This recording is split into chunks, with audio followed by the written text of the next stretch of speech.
We are in conversation with Professor Satinder Dhiman from the Woodbury University, Burbank, California.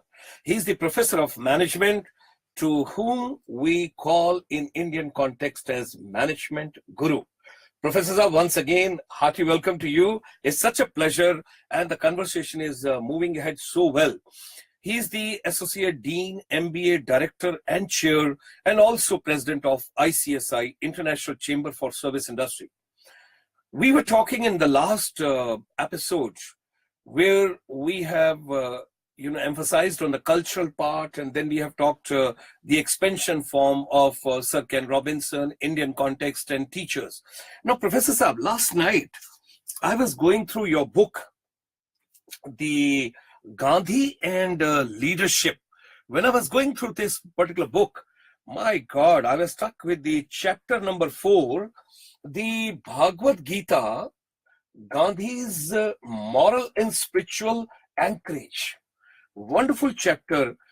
Would you be kind enough to emphasize a little more onto this? What exactly you wish to quote from the Bhagavad Gita in this, particularly in our education context? Sure. When I was researching actually the idea of writing a book on Gandhi, because there are already 400 plus short and large biographies of Gandhi, I was wondering, why should I add another one if I don't have a unique voice? Okay. And the unique voice came with God's grace, of course, when I stumbled upon a passage where I learned that Gandhiji used to do part, meaning everyday recitation of 18 shlokas of second chapter, from 2.55 to 2.72. This you are referring to Bhagavad Gita? Bhagavad Gita, okay. Second chapter Bhagavad Gita, where Arjuna is asking Lord Krishna about the characteristics of Sthit Pragya. Okay. What are the characteristics of a person who is steady in wisdom, Sthit Pragya? Okay, so this you are taking in context with the student asking a teacher? Yes. Okay. Student is asking a teacher that how does a person who is fully established in wisdom act? How does that person behave? It is a very, very important prakarana, section in second chapter. And Gandhiji used to do recitation of that every day. So I asked myself that these 18 verses must be very important. And then I also read somewhere that Gandhiji was an embodiment. He lived these 18 verses in his life. Now the question arises that what did Gandhiji learn from Bhagavad Gita, which is relevant today, today for leadership as well as for education institution.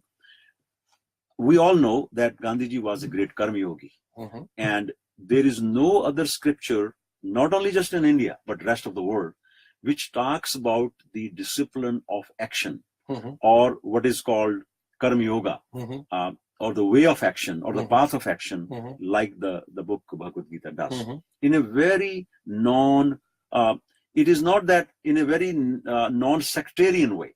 It is not that only Hindus can benefit from it, or only, no, it is a universal philosophy, because we all work, we all do actions. We cannot even live 1 second without doing action. The question is how to do action so that the actions do not touch you. There is a very interesting phrase in Bhagavad Gita called Kamalvat, Kamal Patravat, like the leaf of lotus. When a drop of water is there on a leaf of lotus, it doesn't stick to it. There's no attachment. So Gandhiji called it Anasakti Yoga, Anasakti, without getting attached to what you do. Do your actions like an offering to the universe, like an offering to the totality, like the offering to the divine, and leave the results to the divine. Okay. Do not get attached to the result. Okay. That is the beauty of Bhagavad Gita. Okay. And that is what Gandhiji learned from it. And it has relevance. It had relevance when it was spoken 5,000 years ago. Okay. It had relevance when Gandhiji read it, and it has relevance today. It will have relevance as long as we will keep on doing action, and that's not going to stop. So Bhagavad Gita is, and will be relevant for all times. Simply just because it talks about a perfect philosophy of action. Okay. That is the beauty. So I'm sure that in the next episode, we will take this a little more deeper. Sure. Where we will talk in context of teacher. Yes. And we will talk in relevance to the student. And at the same time, before we close this particular, the kind of episode, would you be kind enough to talk a little bit in the context of a leadership? Yes. That is the whole purpose of this book. Okay. Gandhiji, this is the only research-based book that I know which talks about Gandhi's leadership style without talking about his political leadership or cultural leadership or any other thing. Purely from leadership point of view. What can we learn from Gandhiji, who the whole world considers him to be the world leader? What can we learn from it? And I will be happy to share some thoughts on that. Okay. Thank you very much, Professor Saab. In this episode, we have touched on this particular Bhagavad Gita context, particularly in education systems, students, teachers, learners, leadership.